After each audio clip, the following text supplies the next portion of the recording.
Shalom Bracha, je voulais partager avec vous un sujet extraordinaire qui est tellement actuel. En ce moment, on parle d'Avraham Avinu dans les parachiotes. Avraham Avinu, c'est qui? C'est un homme de chesed. C'est quoi un homme de chesed? C'est qui fait du bien et qui veut le bien partout. On annonce à Avraham Avinu que son neveu Lot a été kidnappé. Et qu'est-ce qu'il fait, Avraham Avinu? Il prend son majordome Eliezer et part en guerre contre 4 rois puissants avec leur armée. Alors là, Rabbi Nathan se pose une question, il dit, mais attends. 2 personnes contre des armées puissantes. Et en plus, on sait que Lot était une personne qui n'est pas fréquentable. On voit qu'Avraham Avinu s'est séparé de lui. Pourquoi? Parce que ce personnage-là est considéré comme un rachat d'après la Torah.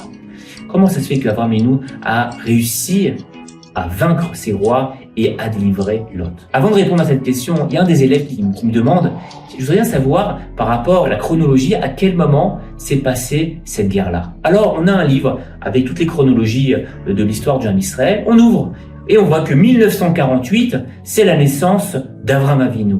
Et la guerre que Avraham Avinu a fait contre ces 4 rois puissants s'est passée en 2023, les amis. Quel clin d'œil d'Akadosh Baruch Hu. Alors évidemment, on parle depuis la création du monde, mais ce qui est incroyable, c'est qu'il y a quand même un parallèle avec aujourd'hui l'année civile. 1948, c'est la naissance de l'État d'Israël. 2023, c'est ce qu'on vit aujourd'hui, cette terrible épreuve où nos frères et sœurs ont été capturés.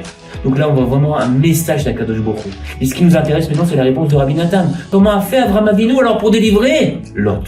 Là-bas, il nous dit, Rabbi Nathan, l'élève de Rabbi Nachman de Breslev, nous dit que Avraham Avinu, qui était un homme qui vole le tov partout, a cherché une nekuda tova, un point positif qui existait chez Lot. Et qu'est-ce qu'il a trouvé? Il a trouvé que de lui, plus tard, allait donner naissance à Ruth, qui allait donner naissance à la lignée du Mashiach. Incroyable.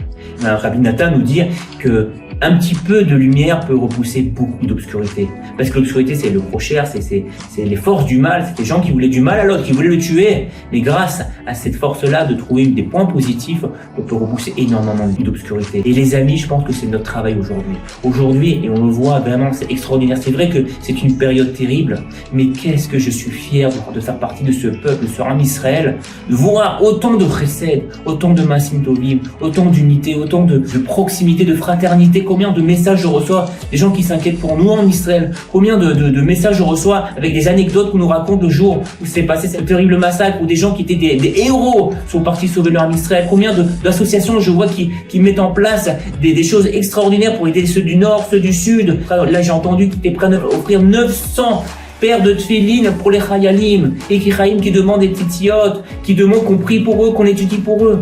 Et c'est ça, les amis, ce qu'on doit rappeler. C'est qu'en ce moment, c'est dit que c'est terrible. Le Ham Israël est comparé à une olive. Pourquoi? C'est seulement la pressant qu'on en sort la meilleure des huiles. C'est la même chose. C'est que, hélas, on est pressé, mais on sort la plus belle des huiles. On sort le vrai visage du Ham Israël. Et c'est ça qui va permettre de délivrer le Ham Israël. Comment?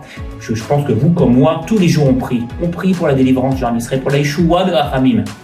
Alors, on doit rappeler, regarde Ribono Shel Olam, regarde ce qui se passe, regarde telle personne, ce qu'elle a fait pour les soldats, telle personne, ce qu'elle a fait pour l'homme Israël, etc. Rappelez tout ce qu'on a entendu, toutes ces belles choses, et on entend tous les jours de nouvelles choses, vraiment, tout ce qui a été mis en place.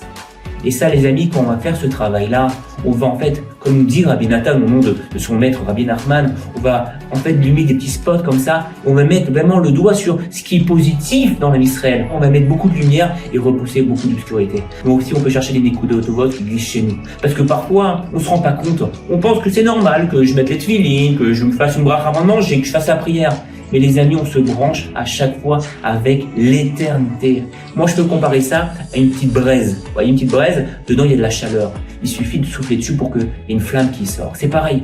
Faut comprendre, c'est qu'à chaque fois qu'on rappelle une mitzvah qu'on a faite, que quelqu'un l'a fait en fait, qu'est-ce qu'on fait? On recrée un feu. Et dans l'ancien, on dit, tiens, c'est vrai qu'il a fait cette mitzvah-là. Tiens, c'est un sadique. Tiens, ça donne beaucoup de lumière. Tiens, ça peut aider leur Ham Israël.